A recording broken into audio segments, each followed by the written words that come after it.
Assalamualaikum warahmatullahi wabarakatuh. Alhamdulillah salatu wassalamu ala nabiyina Muhammad wa ala alihi wa sahbihi wa mawalah. Asyhadu an la ilaha illallah wahdahu la syarika lahu wa asyhadu anna Muhammadan abduhu wa rasuluhu la nabiyya ba'dah. Mudah-mudahan teman-teman senantiasa berada dalam kondisi yang sehat dan mudah-mudahan teman-teman masih terus senantiasa berinteraksi satu dengan yang lain dan tali silaturahmi kita tidak putus disebabkan karena belakangan ini sedang terjadi wabah pandemi COVID-19. Mudah-mudahan Allah Subhanahu wa taala segera mengangkat penyakit dan wabah yang berada di tengah-tengah kita hari ini. Tentu perlu diketahui bersama ada surat dari LTMPT. Apa itu LTMPT? Lembaga Tes Masuk Perguruan Tinggi yang menyebutkan bahwasanya per 6 April suratnya ini ditandatangani oleh Pak Muhammad Nasir, kepala tim pelaksana LTMPT itu. Untuk bisa cek di websitenya ltmpt.ac.id bahwasanya untuk UTBK tahun 2020 itu dihapuskan tes-tes yang terkait dengan mata pelajaran Sains dan Soshum. Ya. Jadi hanya tinggal menyisakan tes yang dikenal dengan nama tes TPS. Ya. Apa itu tes TPS?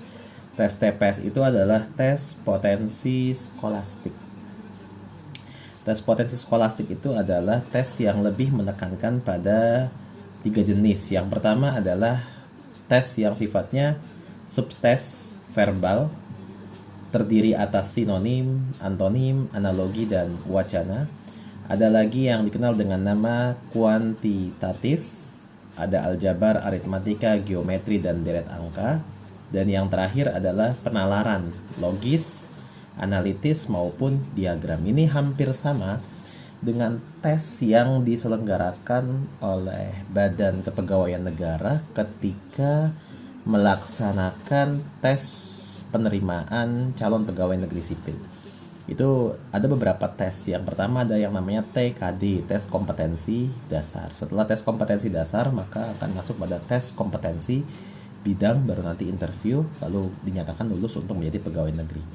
Nah, TPS ini sama persis dengan TKD muatannya. Kalau nanti teman-teman akan mengikuti kegiatan CPNS di masa yang akan datang, pasti akan ada komponen seperti ini, di mana akan melatih bahasa yang sifatnya sinonim, premis, antonim, ya, dan yang lain sebagainya yang antum sudah pelajari di pelajaran-pelajaran bahasa ketika sekolah sejak SMP sampai dengan SMA.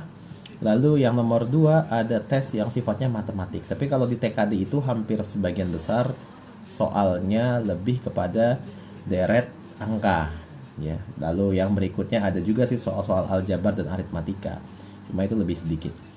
Fungsinya apa? Fungsinya untuk mengasah nalar berpikir. Dan yang nomor 3 nanti ada yang dikenal sebagai tes penalaran logis, analitis, maupun diagram. Kalau di tes CPNS ini tidak ada.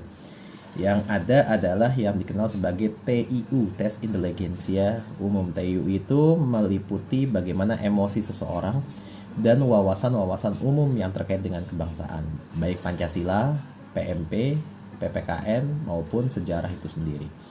Nah, 3 tes ini setidaknya teman-teman harus belajar. Dan setidaknya yang menjadi kabar gembira kita hari ini adalah tes-tes untuk masuk ke perguruan tinggi lebih mengerucut.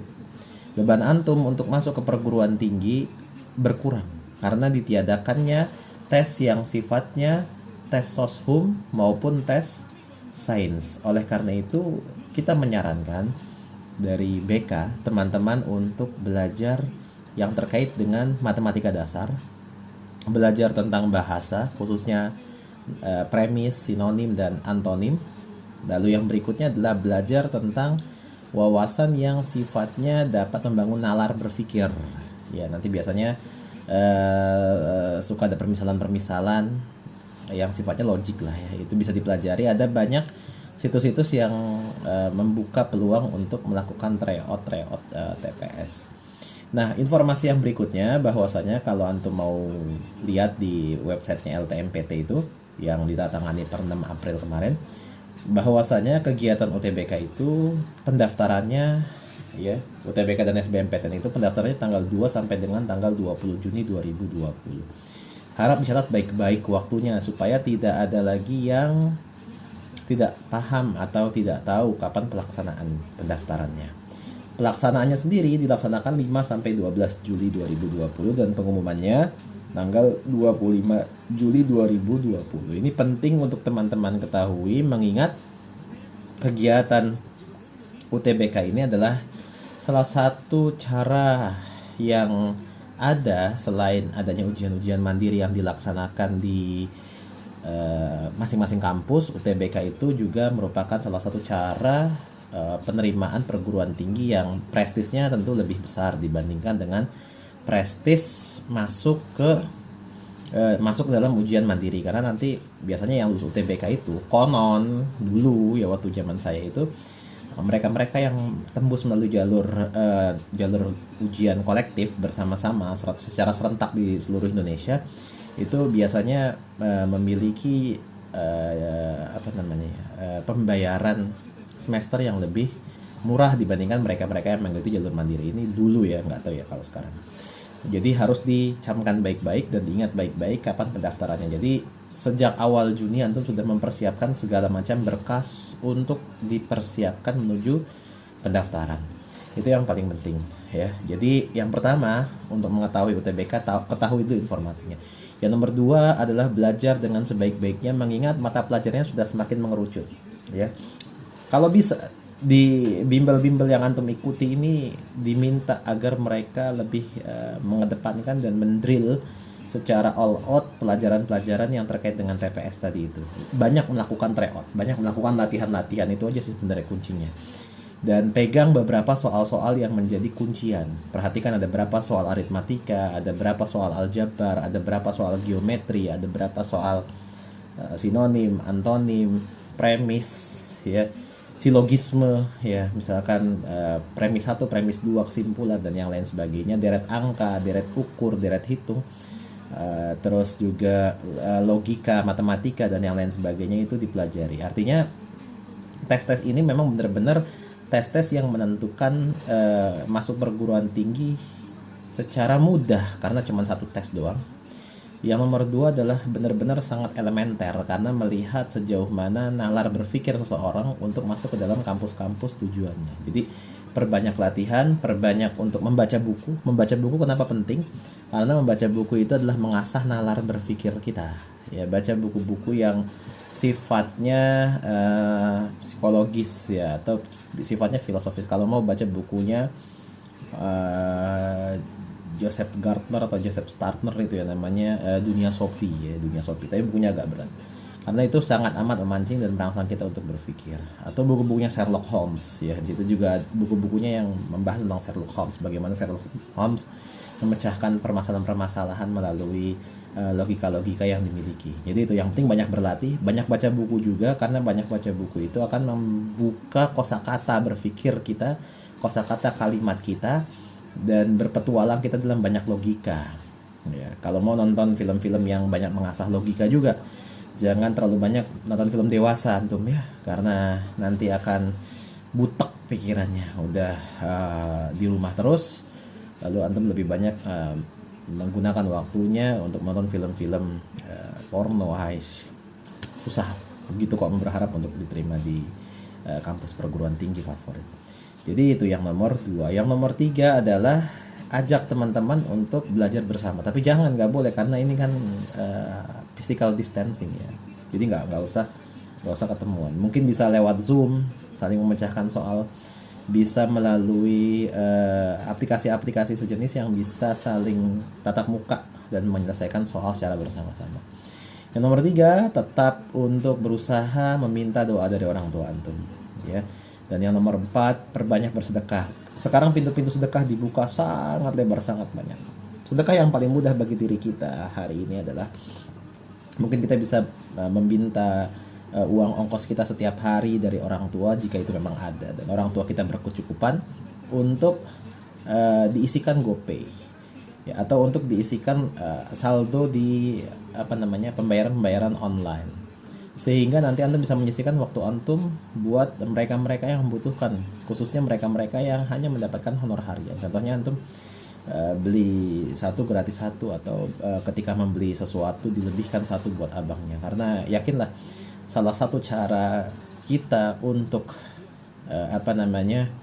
membantu atau untuk menjadikan kita sukses adalah kita senantiasa meminta doa dari orang lain. Dan cara agar orang-orang mau berdoa atau mendoakan kita adalah dengan kita melaksanakan kebaikan kepada mereka. Ketika kita melakukan kebaikan kepada mereka, ya tentu ikhlas kepada Allah Subhanahu wa taala ketika kita melakukan yang ingin membantu. Yang nomor dua, berharaplah doa dari mereka-mereka yang miskin. Karena siapa tahu doa-doanya orang-orang yang miskin, doa-doanya orang yang lemah, ya, doa-doanya orang yang tidak mampu, itu Allah Subhanahu wa taala ijabah.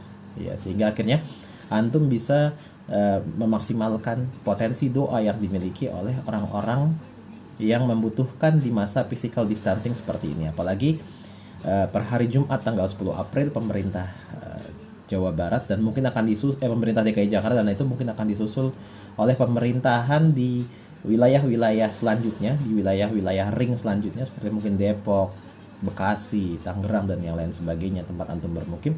Itu nanti akan memiliki keputusan dan kebijakan yang serupa, adanya PSBB, ya, pembatasan sosial berskala besar. Jadi ini akan sangat merugikan mereka-mereka yang mencari nafkah melalui online. Jadi ini ladang kesempatan yang terbuka lebar, ya, ladang kesempatan yang terbuka lebar. Dan subhanallah, dengan adanya COVID-19 ini, ya, Allah memiliki cara untuk menjaga hati kita agar kita tidak memiliki hasad, agar kita tidak memiliki dendam, agar kita tidak memiliki cemburu, iri, dengki kepada orang-orang lain, karena kita di rumah aja. Ya, Allah menjaga hati kita, ya. Dan Allah menjaga tubuh kita dengan makan makanan sehat yang dihidangkan oleh orang tua kita di rumah. Jadi jangan sampai kita merasa menjadikan diri kita sangat rugi ketika adanya physical distancing ini. Yakinlah bahwasanya di balik ini semua ada kebaikan besar yang Allah siapkan bagi diri kita. Dan yang terakhir, dekatkan diri antum kepada Allah Subhanahu wa taala dengan istighfar dan dengan memperbanyak membaca Al-Qur'an, memperbanyak membaca doa-doa yang diijabah. Karena yakinlah ya akhi, bahwasanya ketika kita sudah masuk di perguruan tinggi negeri favorit kita, di perguruan tinggi negeri yang menjadi harapan kita dan orang tua kita, itu artinya kita sudah memulai langkah baru menuju masa depan kita yang lebih baik, minimal seperti itu. Tinggal kita memiliki rasa istiqomah di dalam agama kita ketika kita berada di kampus-kampus yang telah Allah anugerahkan dan kita diberikan kesempatan oleh Allah untuk masuk di kampus tersebut. Jadi jangan sia-siakan ketika doa antum sudah dijabah. Yakinlah itu adalah keberkahan dari doa antum, dan itu adalah rezeki yang Allah berikan kepada antum. Jangan sia-siakan ketika antum sudah masuk perguruan tinggi nanti, antum justru malah berpaling, antum justru malah bermaksiat kepada Allah Subhanahu wa taala. Padahal dia Allah adalah Rabb yang memberikan antum kenikmatan rezeki, yang menjawab harapan-harapan antum, dan yang mengabulkan doa-doa antum dan orang tua antum hari ini. Ingat baik-baik ya akhi, bahwasanya UTBK ini adalah pintu gerbang. Jangan sia-siakan. Dan ini adalah kesempatan besar di mana angkatan antum adalah angkatan yang diberikan banyak kemudahan. Yang pertama adalah kemudahan karena tidak ada UN. Yang nomor dua, kemudahan bahwasanya UTBK dilaksanakan dengan satu pelajaran saja, yaitu tes potensi skolastik. Artinya pelajaran-pelajaran yang lain tidak ada. Itu adalah salah satu kemudahan dibandingkan dengan angkatan-angkatan sebelumnya atau generasi-generasi yang pernah mengikuti ujian-ujian yang sama. Jadi nikmatilah apa yang telah Allah karuniakan. Ini adalah rezeki terbesar dalam hidup antum. Jangan sia-siakan. Mudah-mudahan antum semua lulus tes UTBK dengan sebaik-baiknya, dan jangan pernah jauh dari Allah Subhanahu wa taala, karena hidup kita hari ini berada dalam genggaman Allah, hati kita hari ini juga berada dalam genggaman Allah, dan takdir kita di masa yang akan datang itu merupakan rahasia dari Allah Subhanahu wa taala. Semakin dekat kita kepada Allah, akan semakin mudah hidup kita dan dimudahkan oleh Allah Subhanahu wa taala. Terima kasih. Assalamualaikum warahmatullahi wabarakatuh.